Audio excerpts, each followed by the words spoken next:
Halo guys, ketemu lagi dengan saya Susanto di Tosansu Channel. Oke, di video konten kali ini pembahasannya masih sama mengenai pengalaman saya menjadi kurir paket dan dokumen pada sebuah jasa travel di kantor cabang Surabaya. Dan ini adalah part kedua, kelanjutan dari video sebelumnya ya. Oke, untuk kali ini saya akan membahas tentang persiapan kurir sebelum pengantaran paket dan dokumen. Kondisi ini mungkin akan berbeda apabila Anda bekerja kurir pada jasa travel lainnya atau mungkin pada jasa ekspedisi ya. Tetapi yang saya ceritakan ini adalah apa yang saya lihat, saya rasakan dan saya alami sendiri saat saya masih bekerja sebagai kurir paket dan dokumen pada sebuah jasa travel tersebut. Oke, kita langsung saja pada poin-poinnya.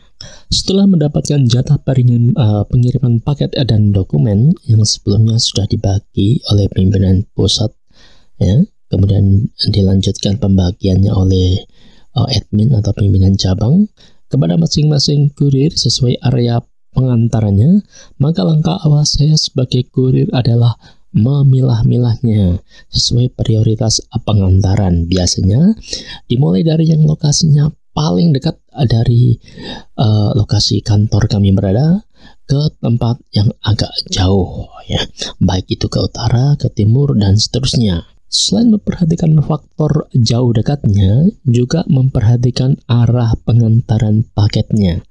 Apakah itu ke utara seperti yang saya katakan tadi, ataukah ke timur, atau ke selatan, atau ke barat dulu ya.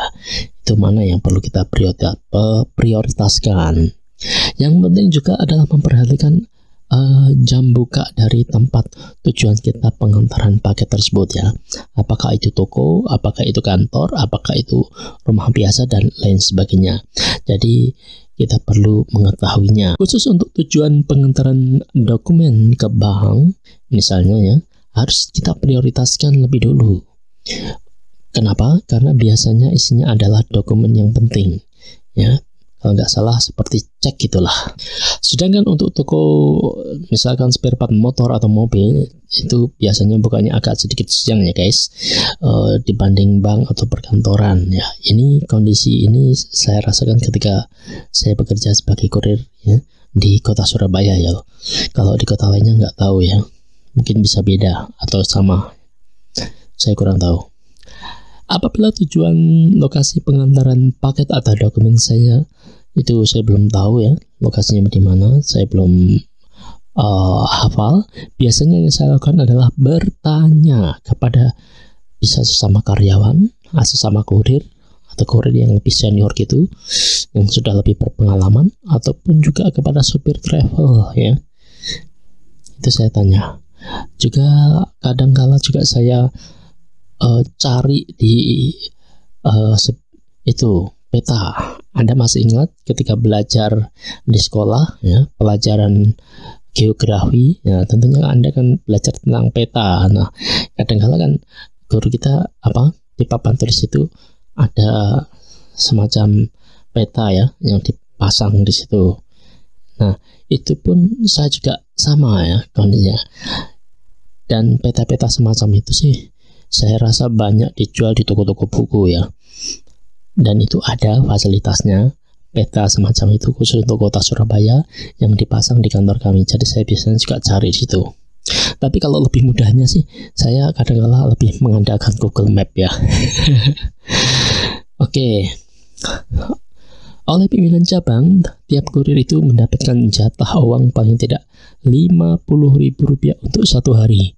Ya, itu bukan untuk kantong pribadi sang kurir, tetapi 50.000 itu digunakan untuk misalnya biaya parkir ketika kita mengantarkan di kompleks pertokoan atau perkantoran, kemudian untuk tambah angin ban motor ya, kemudian untuk tambah ban ketika bocor di tengah jalan, kemudian untuk isi bahan bakar motor atau bensin ya di SPBU.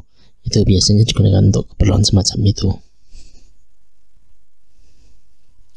Setelah aktivitas memilah paket dan dokumen itu selesai ya, rata-rata antara jam 6 sampai jam 7 pagi ya, saya pun kadang-kadang juga mengecek kondisi sepeda motornya ya, apakah tekanan bannya sudah mulai berkurang atau tidak, ya, juga untuk melihat kondisinya. Apakah kan jangan sampai ketika kita sudah berangkat atau di tengah perjalanan terjadi kendala dengan kendaraan kita, ya. Kemudian kalau semuanya sudah oke, biasanya juga sarapan, karena juga disediakan sarapannya.